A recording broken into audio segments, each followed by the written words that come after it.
host, Andrew Romanella. When you play Battle in Mario Kart and you don't turn off any of the items, there are bananas everywhere. I mean, it's like you're losing your balloons because you're slipping on bananas left and right. Bananas everywhere. What's going on, everybody? Welcome in to another edition of The Rome Show here on 12ouncesports.com, broadcasting live on YouTube and on X. I am your host, Andrew Romanella. I got you for the next 25 or 30 minutes, and we got a good one for the people today. Comment live on the YouTube or the X if you want to get in on the action, or follow the social media, The Rome Show 1. That's The Rome Show, then the number 1. Instagram, Facebook, X, TikTok, or, again, another or, the mothership, 12OZ Sports. That's the number 12OZ Sports. Any of the platforms, and you can get the show so many different ways. We have a good one today for you, starting in the NBA, because the New York Knicks, wow, what a terrible loss last night in game 1 to the Indiana Pacers. Had as big as a 14-point lead in that fourth quarter. We're up by as many as 8 with just under 40 seconds remaining. And somehow, some way, the Indiana Pacers, who you can never count out of a game, no matter the score, no matter the time, find a way. And another chapter in the storied history of the Indiana Pacers and the New York Knickerbockers has been written. And it was shades of Reggie Miller at the Garden with Spike Lee front row in his grill. That's exactly what it was, to the point where Tyrese Halliburton even did the Reggie Miller choke sign when he hit the game-tying long two, an inch away from it being a game-winning 3. Does the choke sign, points at Reggie Miller, and then helps lead his team to an overtime game 1 victory. That was the 4th comeback for the Indiana Pacers this postseason of 15 or more points. 15 or more points. Their 4th comeback this postseason. That is ridiculous. And that is something that is really difficult to play against. And I was reading a lot this morning that was talking about how now that the Knicks lost game number 1, game number 2, it's like you have to win it, all this other. I'm not even looking at it from the standpoint of that. I'm looking at it as, for the Knicks, that is as demoralizing of a loss as you could have. The Knicks, for 56 minutes of this basketball game, played so well. Okay, so well. But when it came down to the last 3 minutes of basketball, they forgot how to play defense at an atrocious rate. I mean, terrible. Forgot how to play defense. Okay. Couldn't hit foul shots, because if you put all the rest of it to the side for a second, the Aaron Naismith threes that kept keeping Indiana in the game, then started bringing Indiana back. The Tyrese Halliburton bucket to tie the game. The Tyrese Halliburton ball movement to take the lead in overtime. The Obi Toppin dunk to put the Knicks up by 3. That stuff doesn't have to happen if Karl Anthony Towns, and I believe OG Anunoby was the other one, I'm not fully positive, but in the with 30 seconds or less left, Cat was on the line to make it a 4-point game, and I believe it was OG, either way, was on the line to make it a 3-point game. And in both scenarios, they did not make one of the 2 free throws. So if Cat makes his, I don't even know if we're having this conversation right now. But if OG makes his, it's guaranteed we're not having this conversation because we know that shot was a 2, and that would have been a Knicks 1-point win. Either way, it didn't come down to offense in this game. It came down to defense and free throws. Defense, a quality that the New York Knicks wanted to find themselves by. A quality that, coached by Tom Thibodeau, we believe, as the humans watching this game, that they're maybe a little bit more superior on that side of the ball comparative to the Indiana Pacers. But what Indiana has that is hard to beat, they have that never give up gene. They have that DNA that does not allow them to quit until the fourth quarter buzzer sounds and they look up and they are not leading the game. For lack of better words, and in the nicest, most complimentary way possible, they are too dumb to realizing the actual situation. Everyone else is like, wow, 3 minutes and 30 seconds left in this game. The Knicks are up by like 14. All right, man, you play another good minute and a half of basketball here. This game's over. And the Indiana Pacers aren't even thinking about, oh, I need to do this to come back to this. They're not thinking about any of it. They're just playing basketball. Oh, there's still time on the clock. We're on defense right now. All right, let's play D. Oh, there's still time on the clock. We're on offense right now. Let's move the basketball, find the open shooter, and let's make a really good play. And it just happened to be that Aaron Naismith went bananas late in that game. He played great the entire game, had 8 threes in the contest for 30 points. He missed one shot from beyond the arc. Tyrese Halliburton's 31 points, clutch, okay? 61 combined for those two.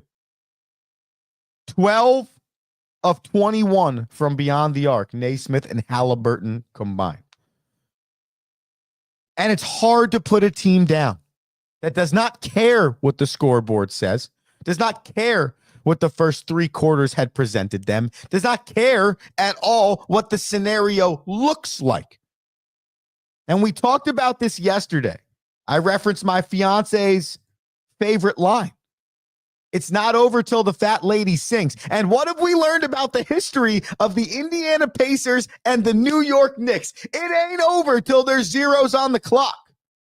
And for some reason, this series, for some reason, Madison Square Garden is going to bring out the best in the Indiana Pacers. It's going to bring out what I equate to is the Monstars in the early stages of Space Jam. When the Monstars first take the concoction, right, that takes Charles Barkley and Patrick Ewing's skills and it puts it into to them, the aliens, and they're obliterating people, right? That right there, that's what I equate it to. Okay? It's like there's this ghost in the building, and you're like, I don't understand. How is this happening right now? Where these dudes were 1'2", like 45 minutes ago, and now they are these gigantic, gargantuan looking monsters, and they're dunking all over the Looney Tunes, wherever the hell they're playing. That's what it feels like to me when I'm watching the Pacers versus the Knicks, especially at Madison Square Garden. It's like, how is this happening? It's almost like you're watching somebody control the momentum so perfectly that those things can happen. And again, it's not just against the Knicks. It's just wild to think that you feel like you're watching the second coming of Reggie Miller last night. Like there's not one person, cannot be one person that does not know the history of basketball. Excuse me, that knows the history of basketball, knows the history of the Knicks versus Pacers, and was not sitting there watching that game going, am I watching the same thing I watched 25, 30 years ago? I mean, it eerily felt similar. Now, in my opinion, this comeback way more team I mean, that was straight up Reggie Miller being Reggie Miller. Okay. But Tyrese Halliburton, Aaron Naismith, Siakam, Toppin, and crew, they're here. They got better from their Eastern Conference finals appearance last season. They are a better team today than they were a year ago. And they're the only team that is the Indiana Pacers. They are the only team that I believe when you see these comebacks, you don't look at them as like, oh, this is going to kill them in the end. It's almost like an identity. And I'm not saying, oh, no, they're trying to get down by 10 or 15 and come back. No, because if you ask them and their coaching staff, they would want the exact opposite. Okay. But there's never a moment when you're watching this team and you're like, oh, this game's out. They're done here. And that's an impressive quality. So for the Knicks, do you call game number 2 of a 7-game series a must win? Probably not, but you're at home and you just embarrassingly gave up a lead that late in the fourth quarter. So you better come back out and garner some momentum back. Garner some shift in this series, because I do think if you go to Indiana and you're down 0-2, but you're down 0-2, losing 1 at home the way you did in game 1, and then whatever the hell happens tomorrow night, I just cannot see this Knicks team, who I already don't believe is fully mentally tough in a lot of ways in some areas, to be good enough to overcome hurdles. You know, they've overcome a few versus Boston, 2 20-point plus comebacks in the second half. Okay. But you can't overcome those things. And you can't go not play 60 minutes of basketball. I don't care what the score is. And that happened last night. The other thing that happened last night was Shai Gilgeous-Alexander of the Oklahoma City Thunder was named the most valuable player of the National Basketball Association. Congratulations to Shai Gilgeous-Alexander, SGA, as the people call him. Averaged 32.7 points per game, 51.9% shooting from the field, 6.4 assists, 5.0 rebounds, 1.7 steals, and 1 block per game. He ousted Nikola Jokic for the win in this MVP voting last year. It was flipped. The Joker was number 1 in the voting for his 3rd MVP, and SGA was number 2. Now, before I continue some stats on SGA, I tell you this about Nikola Jokic. He finished 2nd in the voting, and he finished with a triple-double. That's right. You heard that correctly. A triple-double he had for the 2024-2025 season. So think about how good the people voting for MVP must have thought SGA was. And he was. Did you hear those statistics? They're ridiculous. But to be that good, to beat somebody that averaged a triple-double, is recklessly wild to me. When you look at Nikola Jokic's career, okay, Oscar Robertson, Russell Westbrook, and Nikola Jokic are the only players that I can find that have averaged a triple-double over the course of an NBA season. Jokic had 29.6 points per game, 12.7 rebounds per game, and are you ready for this? 10.2 assists per game. Yeah. That dude averages 10 assists per game. He could be one of the best passers I've seen in my lifetime. One of them. I mean, especially for the position he plays, the attention that he garners, the size that he is. Nikola Jokic is electric. He could be the best player in the league over the last 5 years. No doubt. And when you see those numbers and then you say SGA was named MVP over that, you're even more impressed by what Shai Gilgeous-Alexander is doing in Oklahoma City. Shai Gilgeous-Alexander is one of only 2 players to average 30 points on 50% shooting with at least 5 rebounds, 5 assists, 1.5 steals, and 1 block average per an entire season.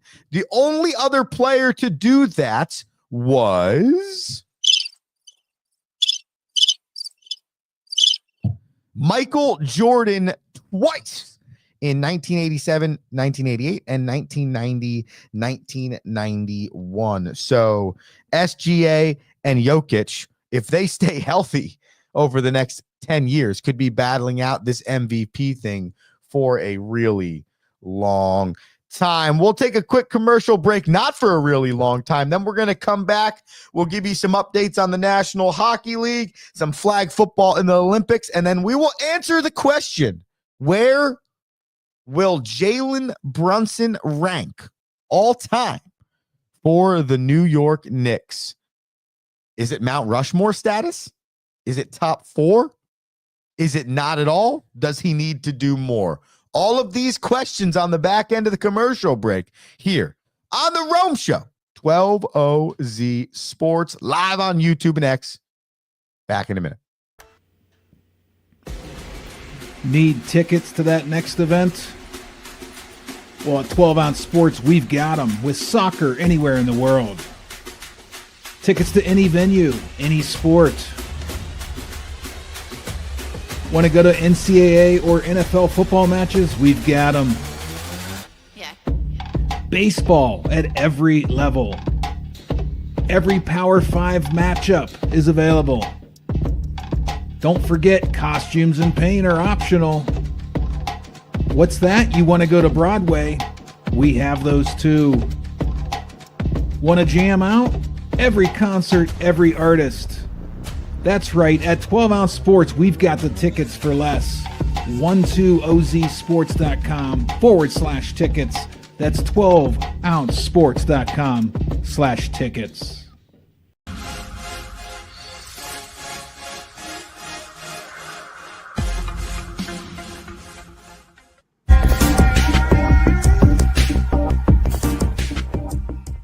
Welcome to MyBookie. You're ready to create an account and start making money, and we're here to help. And remember, you can get a bonus of up to $1,000 on your first deposit. Now you're ready to bet. Just go to mybookie.ag, visit the sportsbook, click on your bet, and input the amount you want to risk or win in the bet slip. Yes, it's that easy. Just remember, at MyBookie, you play, you win, you get paid.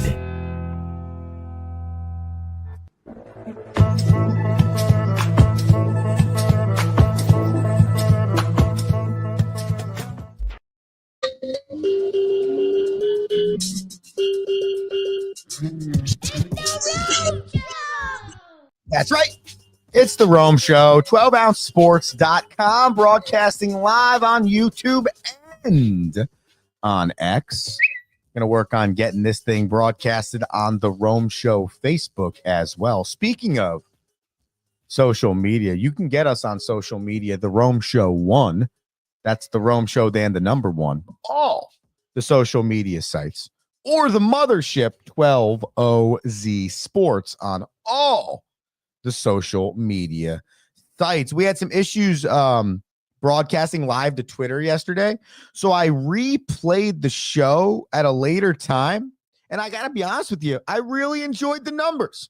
So that might be something I think about doing here on 12OZ Sports on some of the times when we don't have a show, and possibly give the people what they want, some more of the Rome Show at different times of the day. But fret not if you miss the show live, okay? Tell your friends that we have the Rome Show podcast. Wherever you listen to podcasts, just search the Rome Show podcast. The little caricature of my face will pop up, the lime green shirt or whatever color you want to call that, teal, sure, your choice. And click the podcast, and you'll have all, I don't know, 300 episodes or whatever we're at now of the Rome Show. I mean, this thing's existed for 6 years now. So who knows what you'll find on the podcast interwebs. But the Rome Show podcast, the non-live version, the non-video version of the show. Growing up, excuse me, my sister used to tell me I had a face for radio. And like as a younger brother, like I don't think I really understood that for a while. And then I got older, into college and learning all of the things about the communications profession and the radio, the television, all the medias, the outlets, whatever. And I learned what that meant. I took some exception to it, but I think at that time in my life, I probably did have a face for radio. Now, I mean, hey, what a headband and a beard could do for you. You know what I'm saying? All right.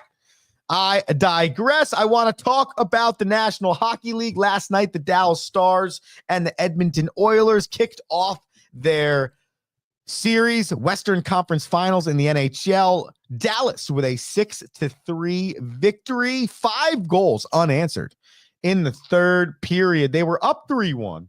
Edmonton bounced back in the second period with 2 goals, okay, thanks to Ryan Nugent-Hopkins, Leon Draisaitl. And then Dallas came out in the third at home and was on fire. 5 unanswered goals, which is kind of unheard of in hockey, especially in one singular period. But it was spread around. 2 defensive goals, 2 from Tyler Seguin, and then 2 other scorers in Duchesne and Granlund. Really good start for the Stars, who I didn't anticipate.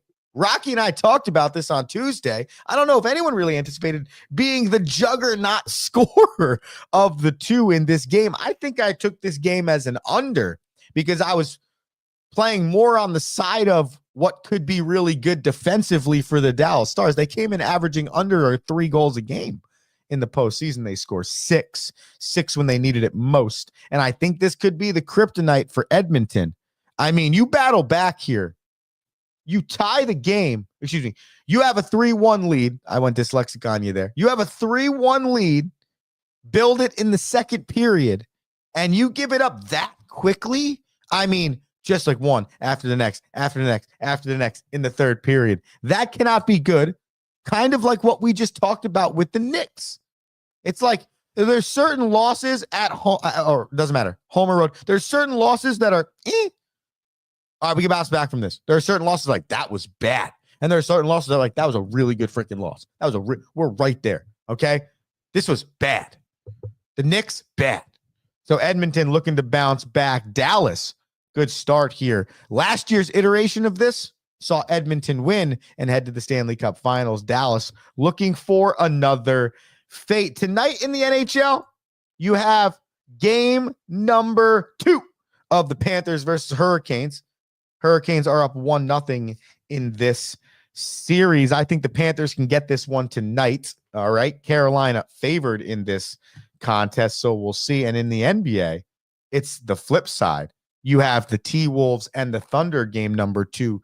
Oklahoma City Thunder, a 25-point victory in game number, 20-point victory, whatever it was, something like that, in game number 1. So let's see if the T-Wolves can bounce back. Listen, the common adage is you never are out of a series until you lose at home. All right. So we'll see if that becomes the case for the Timberwolves. All right, ladies and gentlemen, here's the deal. Okay. The Olympics are coming to LA.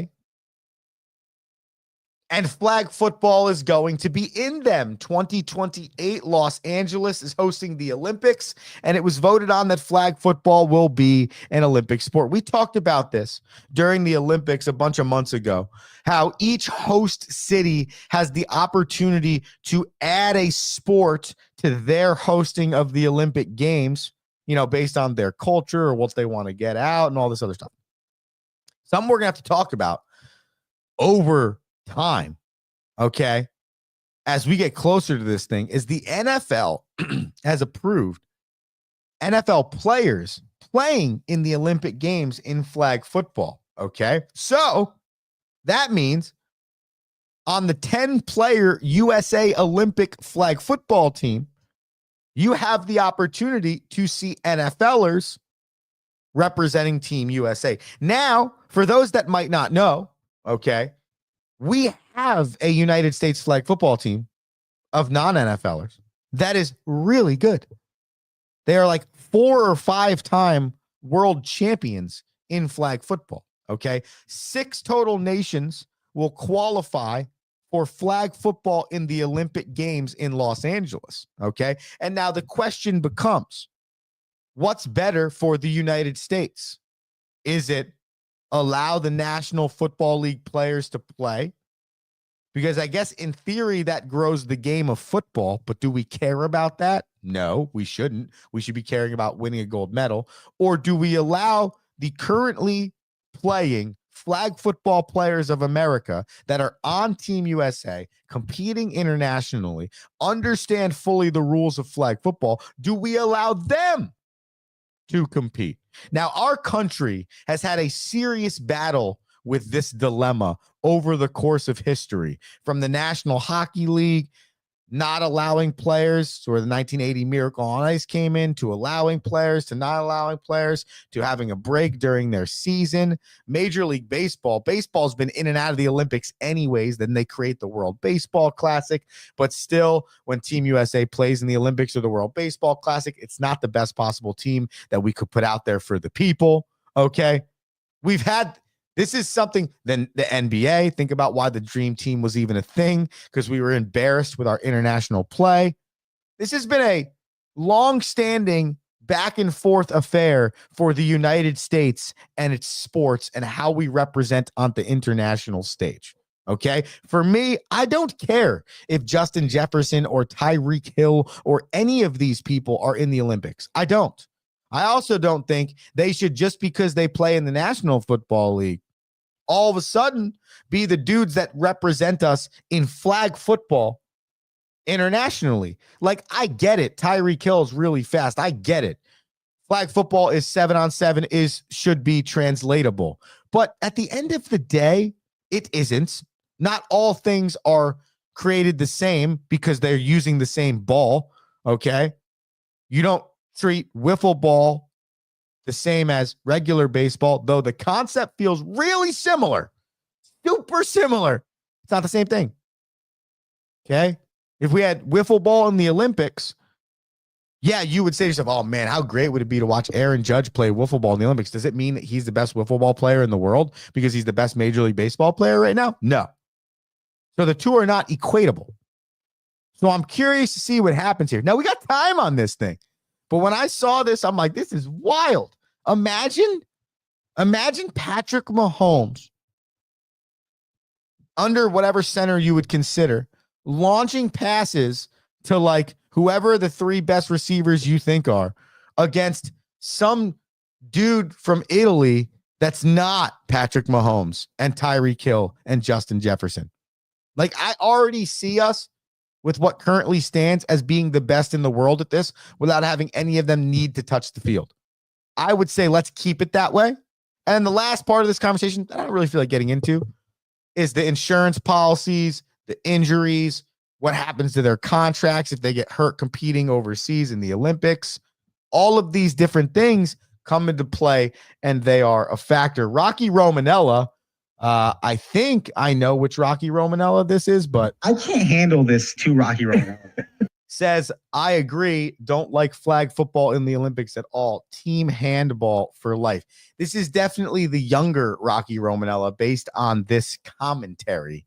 I don't disagree with team handball either. I actually think we're trending towards pickleball being in the Olympics, but we'll see.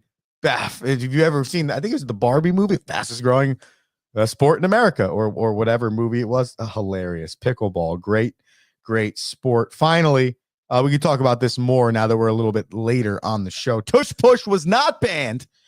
A lot of controversy in the ownership room. 22 votes to ban it, 10 votes not to ban it. Apparently, Jeffrey Lurie made a passionate speech about the Tush Push, pissed off Troy Vincent a little bit with some type of analogy he made. Long and short, it's voted to stay, which I love. Okay. And I think that no play should be banned just because people can't stop it. Okay. You want to give me medical data as to why it should be stopped because of medical concerns? Sure. I'll have that conversation. But this feels like a bunch of dudes in a room that are annoyed their team isn't as good as this other team. And so they're like, oh, we got a way to stop this. Let's ban it. Let's ban it because it's dangerous, because it looks dangerous. Not because the statistics say it's dangerous, but it looks dangerous. So for another year, we get the Tush Push, and I love it because it's like, dude, just figure out a way to stop it. Okay, it's legal. or figure out something else. Figure out your version of the tush push. Use the rules to your advantage and become a better team. But the tush push, not banned. And I believe that's a really, really good thing. Okay.